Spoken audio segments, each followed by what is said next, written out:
Hey guys, welcome to another review. Today I'm going to be reviewing the newest episode of Fear the Walking Dead, Season 3, Episode 3, Ouroboros.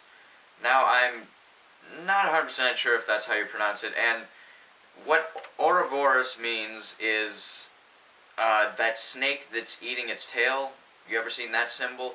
That's an old Greek symbol, and that's supposed to mean like eternal life or something like that, where it's just a continuous circle.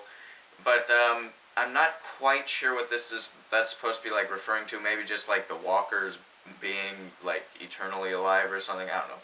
I'm sure there's a million and one different things you can read into that. But to be honest, Fear the Walking Dead doesn't really deserve my opinion on that. So let's just move on from there. Let's get into the rating of this episode. So this episode wasn't the worst of Fear the Walking Dead, and it's definitely not the best, though. I would rank it higher than usual, so I'm going to give this one a 7.5 out of 10, just because it shows that they're trying, and even though, to be honest, this episode did not move the plot along much at all, maybe a slight bit because you know that Strand is planning on going to Mexico, and now Maddie's like on his side. Other than that, everything else was just another way of spinning our wheels. Like, we run into Charlie and Jake, who are in the Flight 451, I think it was, 462 mini webisode thing of Fear the Walking Dead.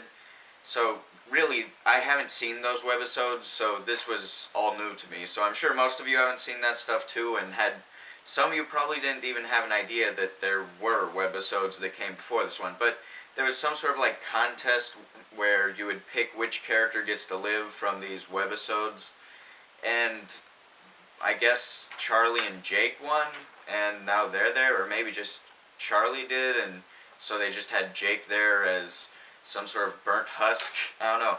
It was really weird to have them in it. It felt like we're supposed to know who these people are, and since I still haven't watched it, I don't really know. I just know that they were in that stuff. I don't, like, legitimately know anything about them. So I'm going to have to watch that stuff, and then maybe I'll have a new perspective. In next video, I'll tell you guys what I thought about that or something like that. But until then, I'm on the same side as most of you guys. It didn't mean much to me. But anyway, again, we didn't really see anything new, so this episode gets a 7.5 out of 10. I would give it a little bit less because there were a lot of boring spots, but there's a lot of little details in this episode that kind of make it more interesting, give it a little more of a cool perspective to it. And it had a lot more walkers. It shows that they were trying harder. It's just the writers aren't 100% sure of what makes us enjoy The Walking Dead so much. So, yeah. So, just start off, after we see the plane crash, we have Jake and Charlie alive. They get on that raft. I have to comment on this. So, the one guy kills a guy who was bitten on the boat, and then he goes to kill what's his name? Jake, later, when everyone's sleeping, and then he gets killed. Then this last guy here, who knows that she killed someone for trying to kill Jake, he's like trying to talk her into killing Jake. He's like, come on, we gotta do it, we gotta kill him, let's kill him. If you were on a boat with one person and a crippled person, would you really want to be fighting with that only person on the boat, especially when you know she's quick to stab someone? And then later we see this guy's body jammed in the underside of the boat of our main characters, Travis and all them. So my guess is she must have like tossed him out of the boat, maybe stabbed him, killed him, which makes her not a very good person, really, but maybe he tried to attack her or something. But why would he even try? He just knows that she was willing to kill someone for even trying to kill Jake. Now, yes, he does look like he's really bad off, but the fact that Jake was able to live this long pretty much means to me that there's some life still left in him, and he's not necessarily going to just up and die. Now, it's probably really painful to have the burns, but he's not bleeding anywhere. What they have to worry about is infection, and if they can get to some sort of civilization, that's not really a huge problem. I mean, honestly, if I was the burnt guy, I would rather live because it doesn't seem like he's too horridly burnt. Now, it does look really crisp, like third-degree burn types, but it can be handled. So, and then by the end of this episode, Strand acts like a total dirtbag and chops them loose. So once they got to him, he was towing their boat, and he didn't want to do that. That was like Maddie's idea, but he's just like total douchebag out of nowhere, which is something that I really don't like. Strand has so far been the really only cool character, and they just threw him under the bus there, made his character worse.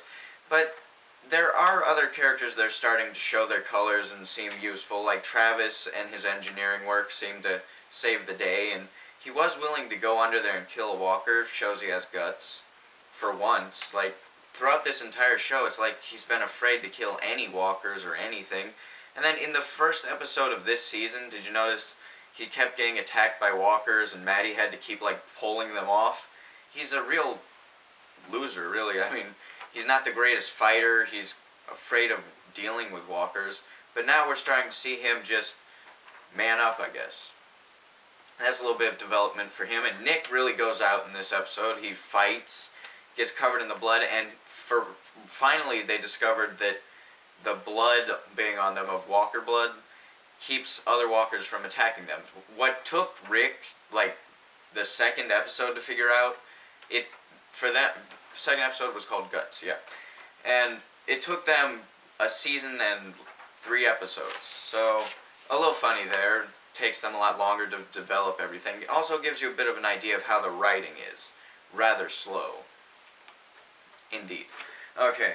And I did have a problem with the way they scavenge. So they go out, and it seems like the writers have a basic idea of what people enjoy seeing in the zombie apocalypse and stuff, but they don't quite know how to play it off. Like, if I were having people go up on a beach to scavenge for a bunch of stuff in a bunch of boxes, what do they call it, luggage and stuff, it seems to me like that would be a perfect time to have fun and make it an interesting time. Instead, you have them like slowly moving around here, Chris wimpying away off to have his weirdo stuff. Chris is a real loser in this episode. He deals with that one guy, and everything Chris does in this episode is also useless. I mean, we see that he kills this one guy, just showing that he's bit of a nut. I mean, really, all we see of Chris is that he's a wimpy nut, which is what we already knew.